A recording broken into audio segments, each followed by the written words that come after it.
갑자기 배가 심하게 당기면서 통증이 몰려왔습니다. 그때까지도 별다른 징후가 없었기 때문에 오늘은 그냥 무사히 지나갈 줄 알았는데 예상보다 빠르게 진통이 찾아왔던 거예요. 당황한 저는 급히 핸드폰을 들고 남편에게 전화를 걸었습니다. 한 손으로 배를 부여잡고 숨을 고르며 신호가 가기를 기다렸지만 남편은 받지 않았습니다. 여보, 제발 좀 받아. 신호음만 이어지는 핸드폰을 멍하니 쳐다보는데 진통이 더 강하게 밀려오자 정신이 아찔했습니다. 어쩔 수 없이 메시지를 남기기로 했습니다. 떨리는 손으로 문자 메시지를 적으며 애써 침착하게 행동하려고 했습니다. 여보, 나 병원 갈게. 빨리 와. 메시지를 남긴 후 핸드폰을 쥔 채 잠시 숨을 고르던 저는 터질 듯한 배를 부여잡고 간신히 현관문을 열었습니다. 비틀거리며 집 밖으로 나서니 찬바람이 불어왔고 그 순간 정신이 조금 맑아지는 듯 했어요. 어서 병원에 가야 한다는 생각만 머릿속에 가득 찼습니다. 길가로 나서 택시를 잡으려고 손을 흔들었습니다. 다행히 한 택시가 금방 멈춰 섰고 저는 간신히 문을 열고 탑승했습니다. 아이고, 사모님 괜찮으세요? 네, 땡땡 여성병원 산부인과로 좀 빨리 가주세요. 기사님은 제 배를 보고 다급하게 고개를 끄덕였습니다. 기사님은 걱정스러운 듯 제 얼굴을 한 번 더 살피고는 바로 출발을 하셨어요. 차가 출발하자마자 저는 의자에 몸을 깊숙이 기댔습니다. 차창 밖으로 보이는 풍경은 흐릿하게 지나갔고 저는 점점 강해지는 통증에 이를 악물었습니다. 남편분은 어디 계시나요? 지금 많이 힘들어 보이시는데. 아니요, 택배 일을 하고 있었어요. 아직 못 왔어요. 기사님은 거울로 제 얼굴을 한 번 더 보더니 걱정스러운 목소리로 말을 이었습니다. 걱정 말아요. 금방 데려다 드릴 테니까 병원에 도착하면 바로 들어가시면 돼요. 저를 안심시키려는 기사님의 따뜻한 말 한마디가 너무 고맙더라고요. 저는 잠시 눈을 감고 숨을 고르며 통증을 참았습니다.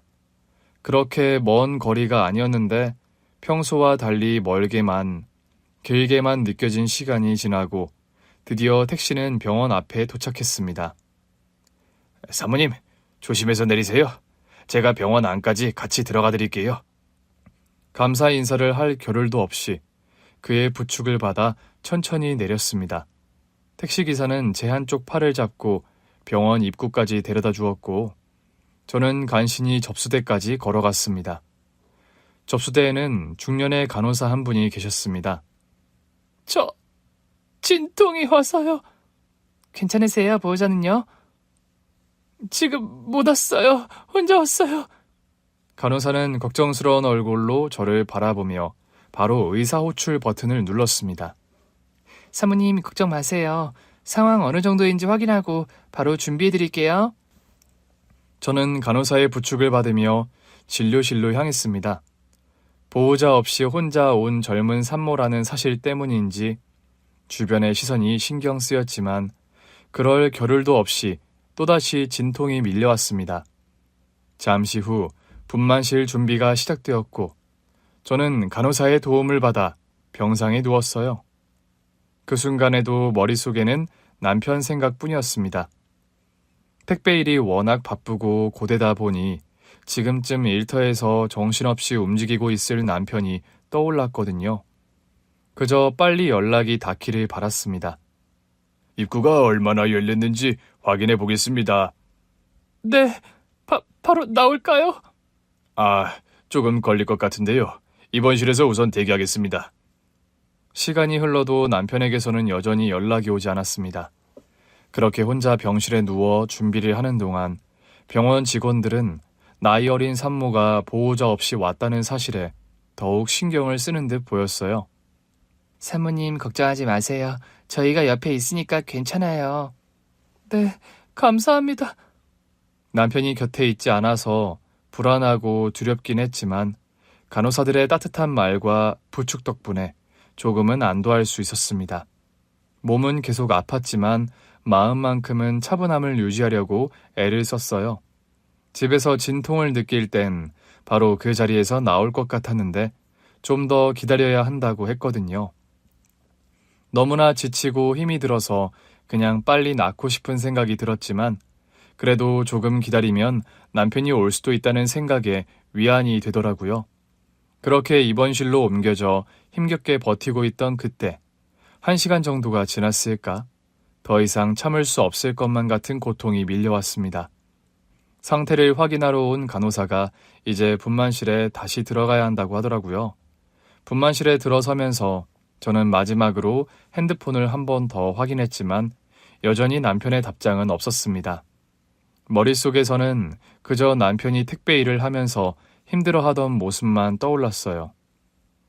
여보, 제발 빨리 와줘.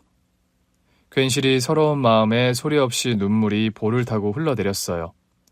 인생을 오래 산 건 아니지만 인생의 중요한 순간들에서 저는 항상 혼자였거든요. 결국 아기를 낳은 이 순간에도 혼자구나. 혼자 버티고 혼자 일을 감당하는 게 처음도 아닌데 그날따라 유난히 서럽고 마음이 아려웠습니다. 그렇게 이동식 병원 침대에 누워 분만실로 향하던 그때 병원 비상구 문이 열리고 계단에서부터 정신없이 뛰어오는 남편이 보였습니다. 얼굴은 땀과 먼지로 범벅이었고 숨이 턱까지 차올라 있었지만 남편의 눈빛만은 간절하고 걱정이 가득해 보였어요. 남편은 한 손으로 제 손을 꼭 잡고 연신 미안하다고 말을 했습니다. 희주야. 여보. 내가 미안해. 내가 너무 늦었지. 애기 나온 거야? 이희주 산모님 지금 분만실로 가는 중입니다. 보호자분 분만실 앞에서 대기하실게요. 저는 못 들어가나요? 가족 분반을 신청 안 하신 걸로 아는데요. 네, 맞습니다. 그럼 분만실 앞에서 기다릴게요. 여보, 희주야, 힘내, 응? 조금만 힘내. 곧 있으면 우리 애기 만날 수 있어. 남편의 목소리가 귓가에 희미하게 울리듯이 멀어졌고 저는 홀로 분만실에 들어갔어요. 산모님, 심호흡하세요. 숨 천천히 들이쉬고 내쉬고. 그래요, 잘하고 계세요. 숨을 깊게 들이쉬고 내쉬기를 반복하면서도 저는 마음 한편이 불안했습니다. 옆에 남편이 있었으면 좋았을 것 같은데 혼자라는 생각에 두려움이 몰려왔지만 지금은 아이와 제가 무사히 이 순간을 넘기는 것이 가장 중요하다고 스스로 다짐했어요. 그 다음부터는 아무런 생각이 들지 않았던 것 같아요. 그저 간호사들과 의사의 지시에 따라 숨을 고르고 다시 힘을 주는 것을 반복했습니다. 그러다 통증이 극에 달했을 때 마침내 우렁찬 아기의 울음소리가 들렸어요. 제가 아기를 낳은 거였습니다. 그 순간 모든 고통이 잊혀지는 것만 같았고 가슴이 벅차올랐습니다. 사모님, 건강한 딸이에요. 아주 예쁘고 건강합니다.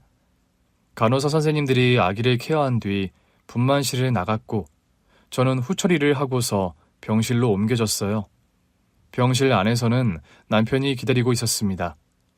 남편은 울먹이며 저를 바라보더니 제 손을 더욱 꽉 쥐었어요. 정말 고생했어, 여보. 고맙고 미안하고. 나도 고마워, 여보. 이제 우리 셋이다. 우리 셋이 가족이야. 그러네. 다행이다. 우리 딸 태어나기 전에 여보가 도착해서 다행이야. 여보, 병원까지는 어떻게 온 거야? 구급차 타고 왔어? 아니, 택시 탔어. 기사님이 너무 친절한 분이셔서 병원 안까지 데려다 주셨는데 감사하다는 인사도 못 드렸네. 정말 너무 감사하네. 나도 무서웠어, 여보. 혹시나 우리 아기 태어나기 전에 도착 못할까봐. 여보 혼자 낳는 걸까봐 너무 무서웠어. 만약 그랬음 어떻게 용서를 받겠어. 평생 잘못이지. 다른 것도 아니고 일하다가 그런 건데 뭐. 조금 뒤에 아기 볼 수 있대. 여보. 우리 애기 보고 싶다. 여보 몸은 괜찮은 거지? 괜찮아. 여보, 근데 마취 풀리면 아플 거래. 그 애기 나오고 처리하는 거 있잖아. 괜찮아. 이건 뭐 내가 대신 아파줄 수도 없고 우리 여보가 고생이네. 괜찮아. 다 겪는 일인 걸 뭐. 그리고 잠시 후 우리 부부는 아기를 만날 수 있었습니다. 아이를 품에 안았는데 처음 느껴보는 그 따뜻함과 작은 생명의 무게가 말로 표현할 수 없는 감동으로 다가왔어요. 다음 날부터 병원에서의 기본 회복을 마친 후 남편과 저는 같은 병원에서 운영하는 산후조리원으로 이동했습니다. 산후조리원은 생각보다 넓고 아늑했어요. 엘리베이터에서 내려 조리원 입구에 들어서자 은은한 조명이 반겨주었고 복도에는 다른 산모들이 아이를 품에 안고 다니는 모습이 보였습니다. 곳곳에 아늑한 소파가 있었고 은은한 허브 향이 퍼져 있어 마음이 편안해지더라고요. 여기가 산후조리원이구나. 생각보다 시설이 좋네. 여기서 2주 동안 푹 쉬면 몸도 많이 나을 거야. 그럴 수 있으면 좋겠어. 그런데 2주나 여기서 지낸다고? 우리 형편에 여기 너무 비싸지 않아? 사실 여보가 임신했을 때부터 생각했어. 여보 몸 회복이 가장 중요하니까. 그래서 아기 가졌다는 거 알았을 때부터 산후조리원 비용으로 그때부터 조금씩 따로 모아놨어. 저는 그 말을 듣고 깜짝 놀랐습니다. 조리원에 갈 거라는 건 알았지만 2주나 지내는 건 생각도 못했거든요. 남편은 매일 새벽같이 나가서 밤 늦게까지 일하면서 정말 힘들었는데 제 회복을 위해 따로 돈을 모아둔 거였어요. 눈시울이 뜨거워지며 고마움이 밀려왔습니다. 몰랐어, 여보. 2주나 예약했는지 몰랐어. 너무 고마워. 여보 많이 힘들었지? 우리 애기도 낳고 고생했는데 내가 이 정도는 해야지. 그러니까 여기서 마음 편히 쉬고 푹 회복하자. 응? 보니까 여기서 아기 돌보는 것도 가르쳐주고 마사지도 해주고 그런다더라. 밥도 잘 나온대. 여보, 병원에 급하게 오느라 아무것도 못 가져왔지? 내가 집에 가서 이것저것 정리하고 챙겨올게. 응, 알겠어. 고마워, 여보. 남편은 그렇게 말한 뒤 제 손을 잠시 잡았다가 놓고 조리원 문을 나섰습니다. 남편이 떠나자 저는 잠시 복도에 서서 조리원의 분위기를 다시 한번 살폈습니다. 편안한 조명과 잘 정돈된 내부, 조용히 흘러나오는 음악이 마음을 차분하게 만들었어요. 천천히 둘러보니 어떤 방에서 산모들이 다 같이 아기 돌보는 걸 배우고 있더라고요.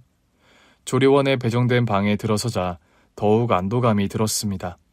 작은 방이었지만 안락한 침대, 그리고 아기를 돌볼 수 있는 공간까지 잘 마련되어 있었거든요.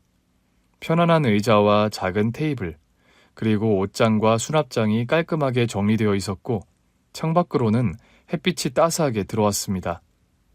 사모님, 방에서 필요한 거나 불편한 게 있으면 언제든 말씀해 주세요. 식사는 매일 정해진 시간에 가져다 드리고요. 하루에 한 번 전문 마사지도 받으실 수 있어요.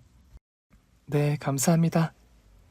간호사가 나가고 방 안에 혼자 남은 저는 침대에 앉아 잠시 숨을 고르며 방을 둘러봤습니다. 이렇게 안락한 공간에서 며칠 동안 쉴 수 있다니.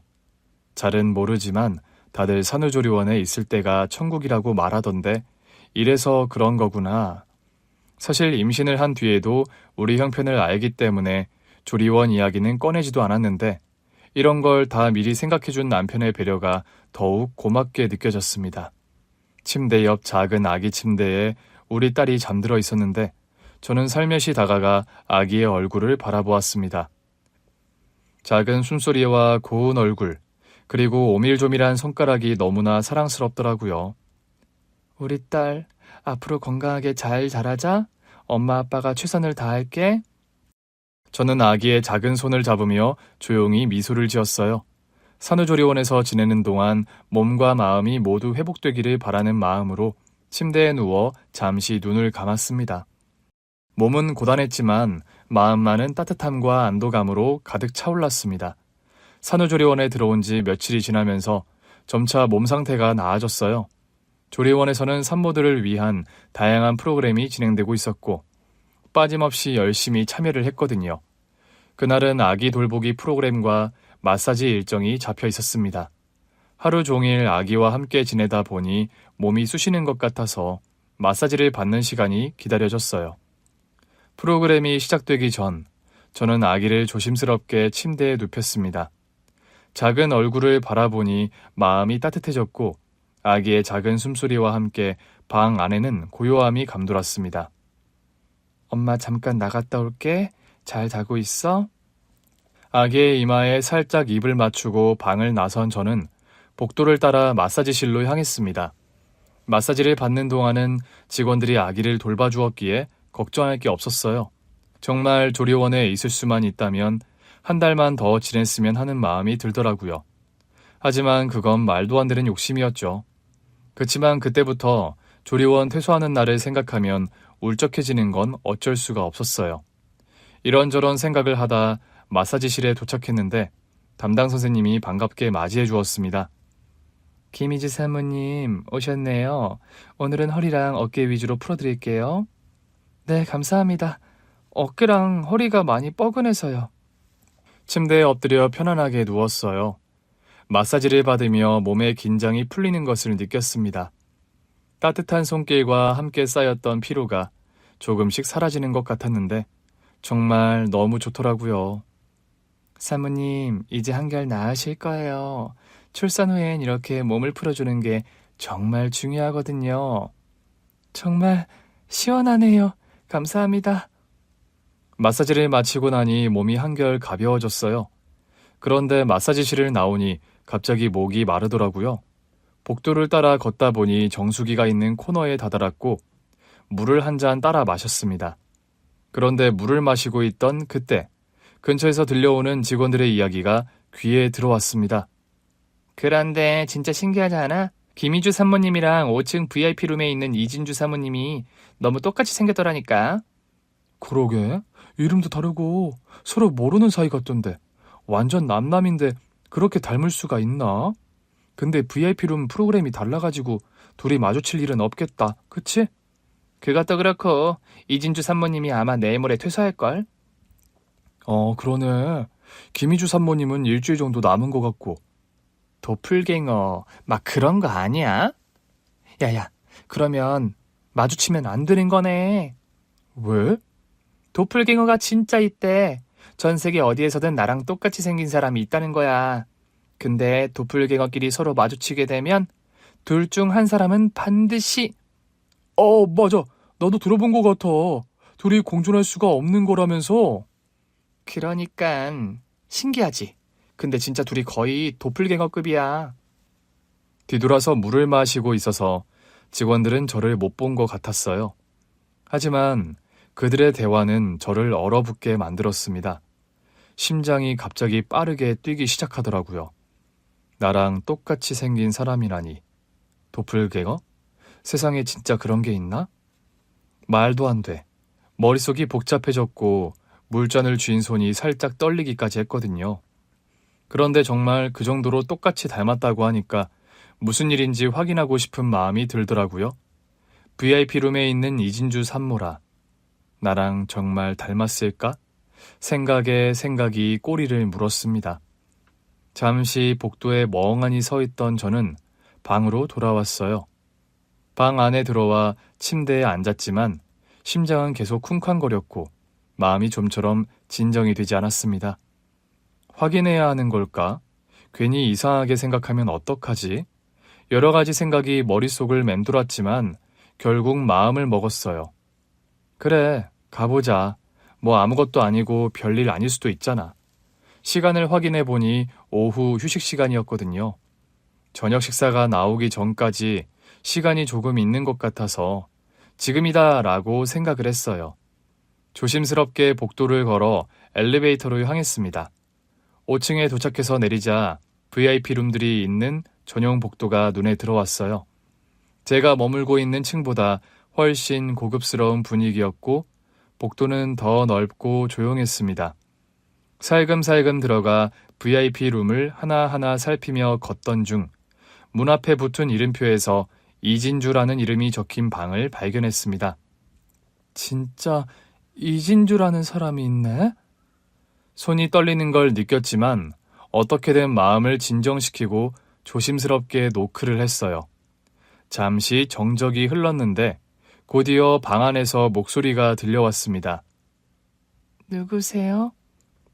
목소리를 듣는 순간 이상하게 익숙한 느낌이 들었습니다. 얼굴은 아직 못 봤지만 뭔가 목소리까지 비슷하고 익숙한 느낌이라고 할까요?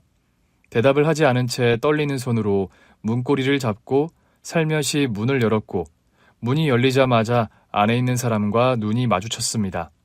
그리고 서로를 본 순간 우리는 동시에 굳어버렸습니다. 마치 거울을 보는 것처럼 너무 닮은 얼굴. 저는 그 자리에 얼어붙은 듯 서 있었고 이진주라는 사람 역시 놀라움에 말을 잇지 못했습니다. 이게 뭐지? 누구세요? 저는 김희주라고 하는데요. 서로를 똑바로 쳐다보며 아무 말도 하지 못한 채 몇 초가 흘렀습니다. 너무나 닮은 얼굴을 마주한 충격에 더 이상은 입술을 떼기가 어려웠고 나와는 너무나 다른 삶을 살고 있는 이진주라는 여자를 보자 어둡고 막막하기만 했던 어린 시절이 떠올랐습니다. 제가 기억하는 첫 기억은 고아원의 작은 현관문이었어요. 낡고 오래된 나무문, 그리고 그 옆에 놓여있던 깨진 화분 몇 개. 그 화분에는 무엇을 심어도 잘 자라지 않았고 아이들은 그곳을 지나며 종종 발로 찼습니다. 고아원은 마당이 넓고 아이들이 뛰어놀기에 좋은 공간이었지만 그곳에 있는 저는 늘 외로운 아이였어요. 가족이 없는 환경 속에서 함께 자라는 아이들 사이에 섞여 지냈지만 이상하게도 마음 한구석이 허전했습니다. 어린 마음에 부모님이라는 사람들이 누구인지 또 누군지도 모르는 사람들이 보고 싶다는 생각이 들 때면 창가에 앉아 멀리 산 너머를 바라보곤 했습니다.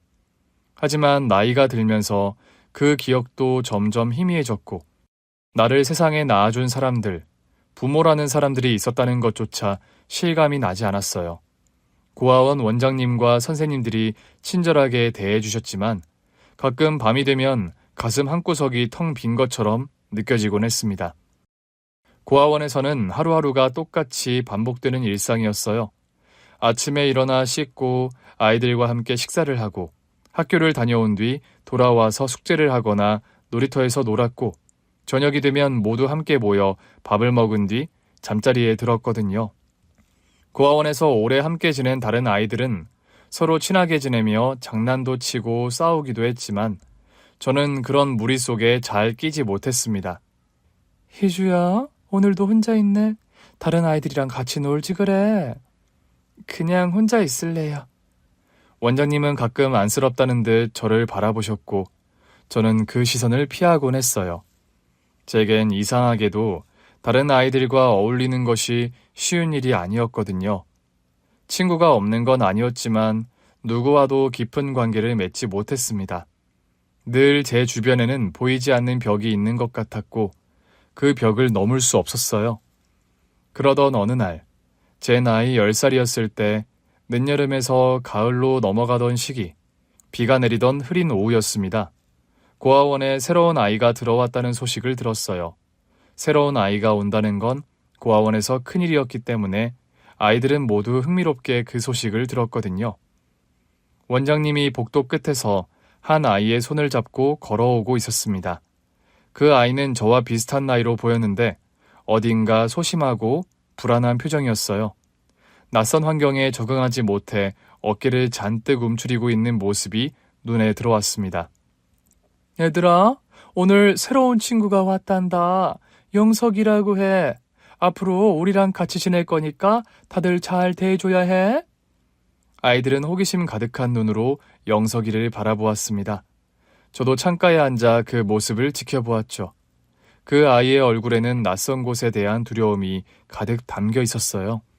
무리 속에서 조금 떨어져 서 있는 모습이 꼭 예전의 저를 보는 것 같았습니다. 그날 이후 영석이는 항상 혼자 있는 아이가 되었습니다. 다른 아이들이 다가가도 말수가 적고 조용했기 때문에 쉽게 친해지지는 못했거든요. 저는 그런 영석이를 보며 이상하게 마음이 쓰였습니다. 나도 저랬었지 하는 생각이 들었고 어쩌면 제가 그 아이에게 친구가 되어줄 수 있지 않을까 하는 마음이 들었어요. 어느 날 아이들이 모두 놀이터에서 놀고 있을 때 저는 용기를 내어 혼자 구석에 앉아있는 영석이에게 다가갔습니다. 안녕, 나 희주야. 같이 놀래? 난 괜찮아. 영석이는 고개를 숙인 채 조용히 대답했습니다. 낯을 가리고 소심한 성격이 그대로 드러났죠. 하지만 저는 쉽게 포기하지 않았습니다. 다음 날도 그 다음 날도 꾸준히 영석이에게 다가갔습니다. 처음에는 경계하던 영석이도 조금씩 마음을 열기 시작했고 우리는 자연스럽게 함께 시간을 보내게 되었습니다. 나도 처음 여기 왔을 때 많이 무서웠어. 아니, 사실 나는 되게 아기 때부터 여기 있었대. 아기 때는 그런 걸 몰랐으니깐. 근데 시간이 지나니까 갑자기 겁이라는 게 생기는 거야. 여긴 어디고 나는 왜 여기에 있지? 그런 생각이 막 들면서. 너도 그랬어? 응. 근데 시간이 지나니까 조금씩 괜찮아지더라. 그리고 이제는 원장님이랑 선생님들도 가족 같아졌어. 너도 곧 익숙해질 거야. 정말 그럴 수 있을까? 그럼 내가 도와줄게. 우리가 친구가 되면 더 빨리 익숙해질 거야. 그날 이후 우리는 친구가 되었습니다. 영석이는 저와 함께 다니며 점점 밝아졌고 고아원 생활에도 익숙해졌습니다. 시간이 지날수록 다른 아이들과도 잘 어울리게 되었고 전보다 더 활기찬 모습으로 변해갔어요. 원장님은 그런 영석이를 흐뭇하게 바라보며 제게 고마움을 표현하셨습니다. 희주야, 네가 영석이에게 친구가 되어줘서 참 고맙구나. 너희 둘이 잘 지내는 걸 보면 마음이 참 좋아. 제가 오히려 고마워요. 영석이가 있어서 덜 외로운 것 같아요. 나도 희주가 있어서 좋아. 혼자 있었으면 너무 무서웠을 거야. 그렇게 우리는 고아원의 특별한 친구가 되었습니다. 함께 공부하고 놀고 때로는 서로를 위해 힘이 되어주며 성장해 갔습니다. 외롭고 힘들었던 고아원 생활이 영석이와 함께한 덕분에 조금씩 밝아졌고 서로가 서로에게 가족 같은 존재가 되어갔습니다. 그리고 그 이후 시간은 정말 빨리 흘렀습니다. 어느덧 몇 년이 지나 영석이와 저는 중학생이 되었는데 그때부터 영석이는 눈에 띄게 변하기 시작했습니다. 처음 고아원에 왔을 때 소심하고 작은 체구였던 영석이는 점점 키가 크고 어깨가 넓어지면서 듬직한 모습으로 변해갔어요. 함께 자란 우리는 이제 단순한 친구 이상의 존재가 되어 서로에게 가족 같은 버팀목이었거든요. 하루는 놀이터에서 앉아있다가 영석이를 문득 바라본 적이 있었어요. 예전에는 제가 항상 먼저 다가가고 챙겨주던 그 아이가 어느새 저보다 더 듬직하게 자라 있었습니다. 너 키 왜 이렇게 많이 컸어? 나랑 별로 차이 안 나던 때가 엊그제 같은데. 몰라, 그냥 크더라. 내가 크니까 이제 네가 좀 작아 보인다? 뭐? 내가 작아 보인다니. 원래 내가 너보다 조금 컸잖아. 그랬지. 근데 이제는 내가 더 크니까 네가 누나 같지는 않아. 영석이는 장난스럽게 웃으며 제 머리를 툭툭 쳤고 저는 그런 모습이 어색하면서도 이상하게 설레는 기분이 들었습니다. 예전에는 단순히 친구 같고 남동생 같은 느낌이었는데 점점 그 이상으로 느껴지는 게 저도 당황스러웠거든요. 고등학생이 되면서 우리는 서로에게 더욱 의지하게 되었습니다. 공부며 생활이며 모든 것이 바쁜 나날이었지만 서로가 곁에 있어 항상 힘이 되었어요. 가끔 힘든 일이 있을 때면 영석이는 조용히 제 옆에 앉아 위로해주곤 했습니다. 희주야, 괜찮아. 네가 힘들 땐 내가 옆에 있으니까 걱정하지 마. 영석아, 네가 있어서 정말 다행이야. 그렇게 말하면서도 제 마음속에는 알 수 없는 감정이 조금씩 싹트기 시작했습니다. 단순히 친구이자 남매처럼 여기던 영석이가 점점 더 특별하게 느껴졌던 거예요. 물론 영석이도 저와 비슷한 마음이었던 것 같아요. 우리는 둘 다 그 마음을 명확하게 표현하지 않았지만 서로의 존재가 무엇보다 소중하다는 걸 알고 있었습니다. 고등학교를 졸업하고 우리는 중요한 결정을 내리게 되었습니다. 나라에서 지원하는 자립지원금을 받을 나이가 되었고 이제 고아원을 떠나 새로운 삶을 시작해야 했거든요. 고아원 원장님은 우리에게 많은 조언을 해주셨습니다. 이제 너희도 성인이 되어서 세상으로 나가게 되는구나. 세상은 고아원과 다르게 쉽지 않을 거야. 하지만 너희가 함께라면 잘 해낼 수 있을 거야. 서로 의지하고 힘이 되어주렴. 네, 원장님. 정말 감사했습니다. 원장님 덕분에 여기까지 올 수 있었어요. 저도 감사드립니다. 저희 열심히 살겠습니다. 그렇게 고아원을 떠난 날, 우리는 짐을 싸서 고아원 문 앞에 섰습니다. 그 문을 나서는 순간 저는 묘한 기분이 들었습니다. 설렘과 두려움이 동시에 밀려왔고, 이제 정말 새로운 삶이 시작된다는 실감이 났습니다. 우리 이제 어디로 갈까? 내가 미리 알아본 방 있어. 그쪽으로 가보자. 영석이가 알아본 곳은 방 하나에 작은 거실이 딸린 월세방이었습니다. 허름하지만 둘이 함께 살기에는 충분해 보였어요. 방에 들어서자마자 저는 주위를 둘러보며 웃었습니다. 여기가 우리 집이 되는 거네? 우리 둘만의 집. 이제 진짜 시작이야. 우리는 각자 자립지원금 500만 원을 받아서 고아원을 나왔는데 그 돈으로 보증금과 월세를 내고 필요한 가구와 살림살이를 마련했습니다.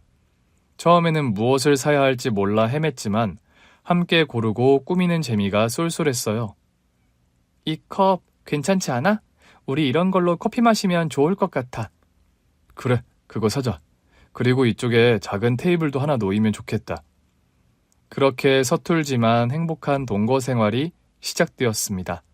아침에 함께 일어나고 저녁에는 함께 밥을 먹으며 하루하루가 지나갔습니다. 서로가 가장 가까운 친구이자 가족이었기에 모든 것이 자연스러웠어요. 그렇게 함께 지내던 어느 날, 우리는 큰 결심을 하게 되었습니다. 영석아, 우리 혼인신고 할까? 정말? 너 그거 진지하게 말하는 거야? 응, 우리 이렇게 살면서 서로 의지하고 있는데 그냥 같이 사는 것보다 부부로 사는 게 더 맞는 것 같아. 영석은 잠시 제 말을 듣더니 진지한 표정으로 고개를 끄덕였습니다. 나도 같은 생각이야. 우리 혼인신고하자. 그렇게 우리는 21살에 혼인신고를 하고 공식적으로 부부가 되었습니다. 결혼식 같은 건 하지 않았지만 둘만의 방식으로 소박하게 시작한 결혼 생활이었어요. 혼인신고를 하고 부부가 된 우리는 그날부터 새로운 삶을 시작했습니다. 여전히 많은 것이 서툴고 부족했지만 서로가 있다는 것만으로도 충분했어요. 그 당시 남편이 된 영석이는 택배 일을 시작하고 있었고 저는 근처 공장에서 일을 다녔거든요. 월세며 생활비며 빠듯했지만 같이 살아가는 공간이 있다는 것만으로도 행복했습니다. 아침마다 일찍 일어나 밥을 챙기고 각자의 일을 나가는 일상이 반복됐습니다. 새벽같이 나가는 남편은 항상 피곤한 얼굴이었지만 그래도 미소를 잃지 않았어요. 혜주야, 오늘도 내가 먼저 나갈게. 다녀올게. 오늘도 조심히 다녀와. 너무 무리하지 말고. 알았어. 근데 나보다 네가 더 걱정이야. 공장 일 힘들지? 나야 뭐 할만해. 여보가 더 힘들지. 남편이 출근하고 나면 저는 잠시 집안을 정리한 뒤 공장으로 나갔습니다. 공장은 걸어서 20분 거리에 있는 작은 전자부품 제조 공장이었어요. 처음에는 단순 작업이라 할만했지만 시간이 지날수록 반복되는 일에 피로가 쌓였습니다. 하루는 퇴근하고 돌아왔을 때였어요. 몸이 지쳐 소파에 털썩 주저앉았는데 그 모습을 본 남편이 다가와 제 손을 잡았습니다. 힘들어 보이네. 괜찮아? 그냥 조금 피곤한 것 같아. 그래도 할만해. 하지 마. 나 혼자 벌어도 돼. 너 너무 무리하는 것 같아. 안 돼. 우리 같이 벌어야 살 수 있잖아. 나도 도와야지. 그렇게 우리는 각자의 자리에서 최선을 다하며 하루하루를 버텼습니다. 그러던 어느 날 갑작스러운 어지럼증과 메스꺼움이 저를 덮쳤습니다.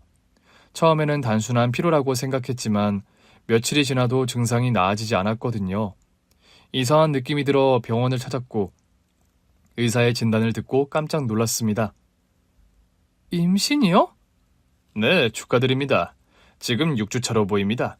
산모가 조금 무리하신 것 같으니 당분간은 쉬시는 게 좋겠습니다. 병원을 나서며 마음이 복잡했습니다. 기쁨과 함께 걱정이 밀려왔습니다. 우리 아기가 생겼구나. 그런데 계속 일을 해도 될까? 이런저런 생각을 하며 집으로 돌아갔습니다. 그날 저녁, 늦은 저녁을 먹은 뒤 설거지를 마쳤는데 남편이 피곤한 얼굴로 소파에 앉아 있었어요. 나 할 말 있어. 뭔데? 무슨 일이야? 저는 잠시 망설이다가 조심스럽게 입을 열었습니다. 나 임신했대. 이제 우리 아기가 생겼어. 그 말을 들은 남편은 눈을 동그랗게 뜨더니 한동안 말을 잇지 못했습니다. 그러다가 이내 환한 미소를 지으며 제 손을 꼭 잡았습니다. 진짜? 우리 아기야? 와, 정말 고맙다. 고마워, 희주야. 나도 너무 기뻐. 그런데 이제 어떻게 해야 할까? 나 계속 일할 수 있을까? 무슨 소리야. 너 일 그만둬. 너랑 아기가 제일 중요하잖아. 내가 더 열심히 하면 돼. 걱정하지 마. 그 이후 저는 공장 일을 그만두고 집에서 지내기 시작했습니다. 처음에는 일을 쉬는 게 어색했지만 남편이 열심히 일하는 모습을 보며 마음을 다잡았습니다. 새벽같이 나가 밤늦게 들어오는 남편을 보면 안쓰럽기도 했지만 서로를 위하며 살 수 있다는 것만으로도 힘이 났거든요. 남편은 매일 피곤한 몸을 이끌고도 집에 돌아오면 밝은 얼굴로 저를 맞이했습니다. 희주야, 오늘 뭐 했어? 몸은 괜찮고? 그냥 집 정리하고 조금 쉬었어. 당신은 힘들지 않았어? 나야 뭐 늘 똑같지. 그래도 우리 아기 생각하면 힘이 나. 그렇게 서로를 격려하며 우리는 새로운 삶을 준비해 나갔습니다. 저는 집안일을 하면서 태어날 아기를 맞이할 준비를 했고 남편은 더욱 부지런히 일하며 생활비를 감당했어요. 시간이 흐르면서 배가 점점 불러왔고 그에 따라 저는 더 많은 것을 준비해야 했습니다. 하루는 남편이 퇴근하고 돌아왔을 때였어요. 남편은 땀에 젖은 채로 들어왔고 저는 물 한 잔을 건네며 남편을 맞이했습니다. 오늘도 수고했어. 여보, 덕분에 나랑 아기 잘 지내고 있어. 내가 고맙지. 너랑 아기 둘 다 건강하기만 하면 돼. 우리는 서로를 위하며 하루하루를 버텨나갔습니다. 힘든 순간도 많았지만 곧 태어날 아기를 생각하며 버틸 수 있었던 것 같아요. 그렇게 고아원 나와 21살에 결혼한 우리 부부. 남편은 택배난 공장 다니면서 결혼 1년 후 아기를 낳고 산후조리원에 들어갔더니 김희주 산모님은 5층 VIP룸 이진주 사모님이랑 너무 똑같다. 그 말에 미친 듯 5층에 올라가 VIP룸을 연 순간 인생이 바뀌었습니다. 문을 열고 마주한 순간 우리는 서로를 말없이 바라보았습니다. 눈앞에 있는 여자, 이진주 산모라는 여자는 저와 너무 닮은 모습이었어요. 똑같은 얼굴을 본 것 같은 기묘한 기분에 저는 말문이 막혔습니다. 긴 침묵이 흐르고 어색함이 감돌았습니다. 그러다 침묵을 먼저 깬 건 이진주라는 여자였습니다. 그 여자는 떨리는 목소리로 저에게 질문을 던졌습니다. 혹시 부모님이나 언니 가족 있으세요? 예상치 못한 질문에 순간적으로 머릿속이 하얘졌습니다. 저를 왜 이렇게까지 닮은 사람이 가족에 대해 묻는 상황이 낯설고 혼란스러웠거든요. 하지만 숨기고 싶지는 않았기에 솔직히 대답했습니다. 가족은 없습니다. 결혼을 했으니 남편이 있고 얼마 전 아기를 낳았어요. 원래 가족은 없어요. 어릴 때부터 고아원에서 자라서요. 아주 어릴 때 고아원에 맡겨졌어요. 제 대답을 들은 그 여자의 눈이 커지더니 이내 눈가가 촉촉해졌습니다. 잠시 후 그 여자가 갑자기 저를 덥석 끌어안았습니다.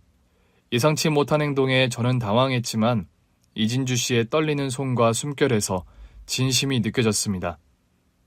잠깐만요. 왜 그러시는 거예요?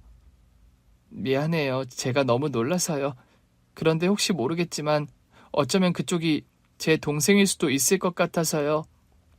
그 여자의 목소리는 떨리고 있었습니다. 무슨 말을 해야 할지 몰라 얼어붙어 있는 제게 이진주 씨가 다시 진지한 얼굴로 말을 이어갔습니다. 어릴 때 우리 가족에게 잃어버린 동생이 있었어요. 2살 때 실종된 여동생인데 저는 4살 때라 그 잃어버린 상황은 잘 기억은 못하지만 자라면서 부모님이 항상 말씀하셨거든요. 동생을 꼭 찾아야 한다고요. 실종된 동생이요? 네, 엄마랑 아빠가 늘 말씀하셨거든요. 기차에서 동생을 잃어버렸다고요. 엄마가 친정에 가시려고 저랑 동생을 데리고 기차에 타셨는데 어느 순간 동생이 사라졌대요. 누군가 데려갔던 거죠. 이진주 씨는 잠시 말을 멈추고 깊은 한숨을 내쉬었습니다.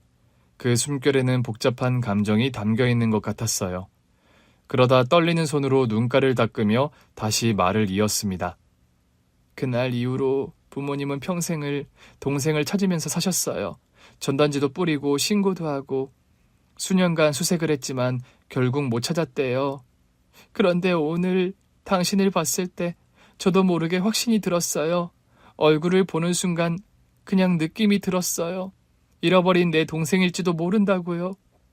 언니일지도 모른다는 그 여자의 말을 듣는 내내 저는 한마디도 하지 못했습니다. 머릿속이 복잡했고 심장이 두근거리며 빠르게 뛰기 시작했어요.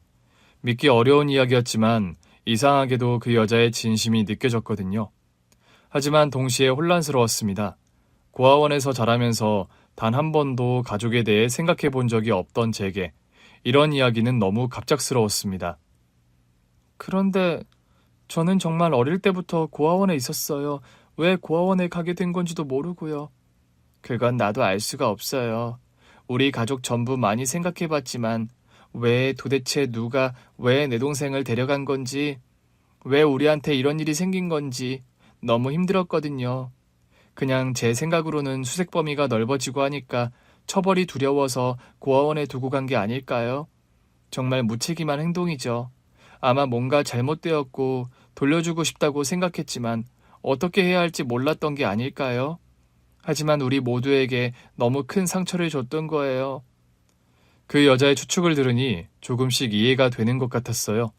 정확한 건 모르지만 그럴 수도 있다고요. 하지만 여전히 믿기 어려웠고 이 상황이 현실이 맞는지조차 혼란스러웠습니다. 그런데도 마음 한편에서는 묘한 감정이 피어올랐어요. 그동안 잊고 지내왔던 가족이라는 단어가 낯설면서도 따뜻하게 느껴졌거든요. 정말 제가 동생일 수 있을까요? 네, 저는 확신해요. 얼굴도 너무 닮았고 어쩌면 이건 운명일지도 몰라요. 저희 부모님도 희주 씨를 보면 바로 아실 거예요. 그런데 저한테는 너무 갑작스러워서요. 제 삶에서 가족이 있다는 생각은 한 번도 해본 적이 없거든요. 그럴 수밖에 없죠. 고아원에서 자랐다면 당연히 그랬을 거예요. 그런데 확인할 방법이 있어요. 물론 나는 지금도 너무 확신하지만 희주 씨가 못 믿겠다고 하면 유전자 검사를 받아보는 게 어때요? 저랑 같이 부모님을 만나보실 수 있을까요? 이진주라는 여자, 언니일지도 모르는 그 여자의 진심 어린 눈빛을 보면서 저는 더 이상 망설일 수 없었습니다. 모든 것이 갑작스럽고 혼란스러웠지만 만약 이게 진짜라면 가족이 있는 거였으니까요. 그냥 평생 버림받았다고만 생각했는데 그게 아닐 수도 있다는 것, 마음속 깊은 곳에서 알 수 없는 감정이 올라왔습니다. 네, 저도 확인해보고 싶어요.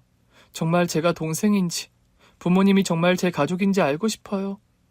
그 말을 들은 그 여자는 눈가에 눈물이 맺힌 채로 고개를 끄덕이며 제 손을 꽉 잡았습니다.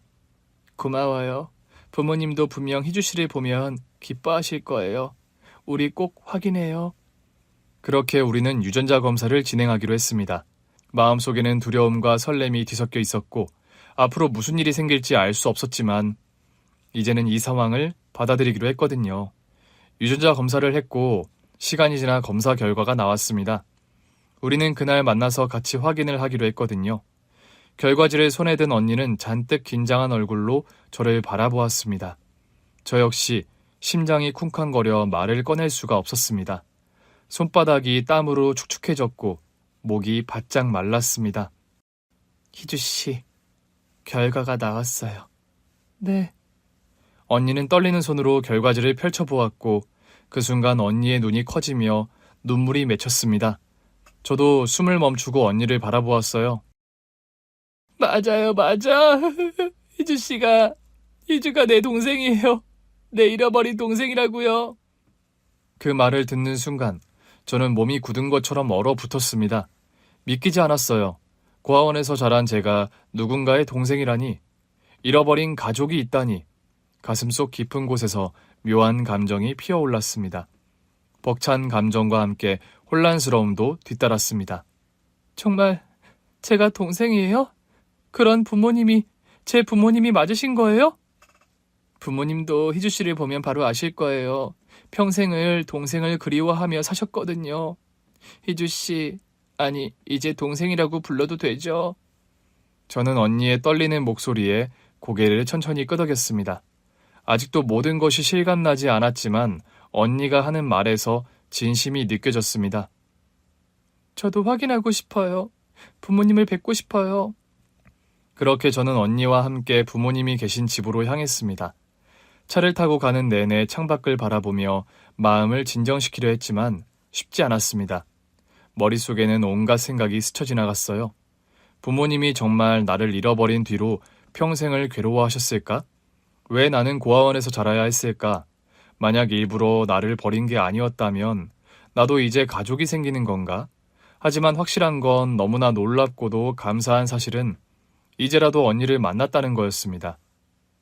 많이 긴장되지? 부모님도 많이 놀라실 거야. 그래도 기뻐하실 거야. 그토록 그리워하던 딸을 다시 만나게 된 거니까. 네. 그런데 솔직히 조금 무섭기도 해요. 제가 정말 잘할 수 있을까요? 그런 걱정은 하지 마. 부모님은 그냥 희주 네가 살아있다는 것만으로도 감사해 하실 거야.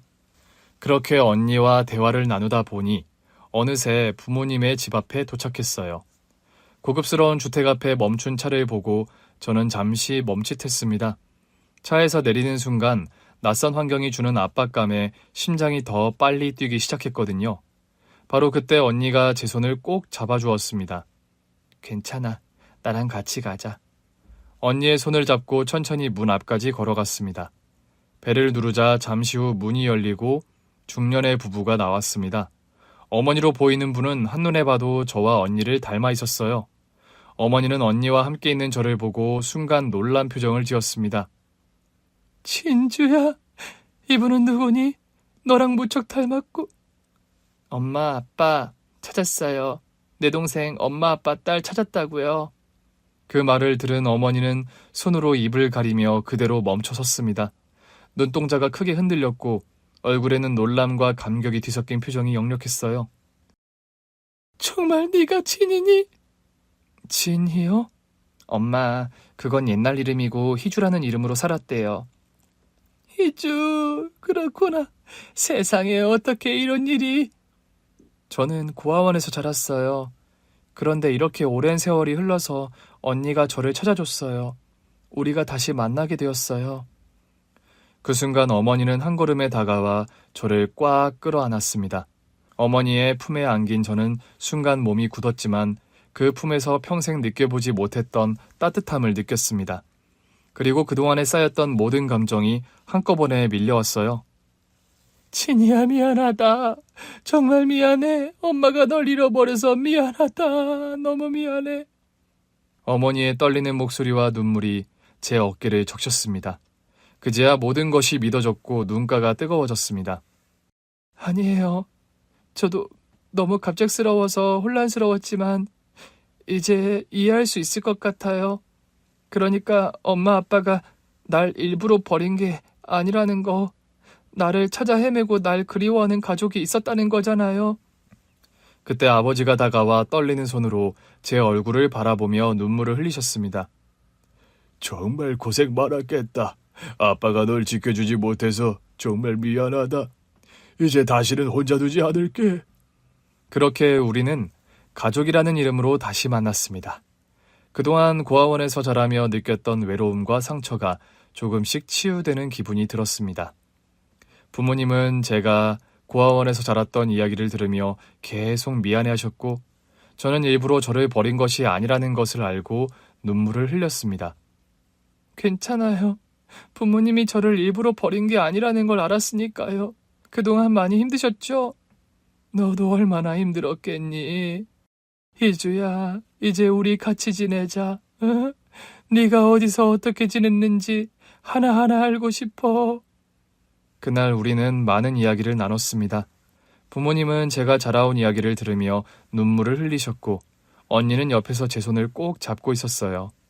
낯설고 어색했던 시작이었지만 시간이 지날수록 마음이 따뜻해졌습니다. 유전자 검사 결과로 가족임이 확인된 후 저는 남편과 딸을 부모님께 소개하기로 했습니다. 부모님은 긴장한 남편을 따뜻하게 맞아주셨고 어머니는 남편의 손을 꼭 잡으며 환하게 웃으셨습니다. 고생 많았어요. 이야기 많이 들었어요. 우리 희주를 잘 지켜줘서 정말 고마워요. 아닙니다. 저야말로 희주 덕분에 힘을 얻고 살았어요. 앞으로는 우리가 힘이 될 테니 너무 걱정하지 말고 우리랑 같이 잘 지내자고. 부모님의 진심 어린 환대에 남편도 긴장이 풀린 듯 미소를 지었어요. 그날 이후 부모님은 저와 남편을 적극적으로 도와주셨고 덕분에 우리는 언니네 아파트 바로 옆 동으로 이사하게 되었습니다. 같은 단지에 살면서 자주 왕래할 수 있어서 너무 좋더라고요. 이렇게 가까이 사니까 좋다. 그러게, 애들끼리도 자주 볼 수 있어서 더 좋고. 그리고 부모님의 지원 덕에 저는 언니와 함께 의류 사업을 시작할 수 있었습니다. 언니는 원래 작은 온라인 쇼핑몰을 하고 있었는데 조금 더 확장을 하게 되었어요. 언니는 이미 경험이 많아 운영에 큰 도움이 되었고 저는 맡은 일을 성실히 해나가면서 자신감을 얻었습니다. 그렇게 시작한 사업은 차츰 자리를 잡아갔고 우리는 점점 더 바빠졌어요. 희주야, 요즘 정말 잘하고 있어. 이제 우리 브랜드도 사람들한테 많이 알려졌어. 다 언니 덕분이지. 나도 열심히 할 테니까 우리 더 잘해보자. 언니와 저는 같은 해에 아이를 낳았고 조카와 우리 딸은 이제 5살이 되었습니다. 현재 제 딸과 조카는 같은 어린이집에 다니며 무척 가깝게 지내고 있습니다. 둘이 손을 꼭 잡고 다니는 모습이 얼마나 사랑스러운지요. 우리 딸들이 이렇게 친하니까 너무 좋다. 나도 어릴 때 언니랑 이렇게 지냈으면 얼마나 좋았을까 싶어. 늦었지만 지금부터라도 잘 지내면 되지. 이제 우리한테 부족한 게 없어. 왜냐하면 이제 함께하고 있잖아. 가족이니까. 저는 언니의 말에 고개를 끄덕이며 미소 지었습니다. 가족과 함께하는 삶은 저를 외롭지 않게 했고 또 진정한 행복과 사랑이 무엇인지 깨닫게 해주었습니다. 혼자가 아닌 가족으로서 살아가는 하루하루가 무척 소중하다는 것을 매 순간 새기며 살아가고 있습니다. 오늘 준비한 사연은 여기까지입니다. 재미있게 들으셨다면 구독과 좋아요, 알림 설정까지 눌러주세요. 그럼 저는 다음 사연으로 찾아뵐게요. 오늘도 건강하고 행복하세요.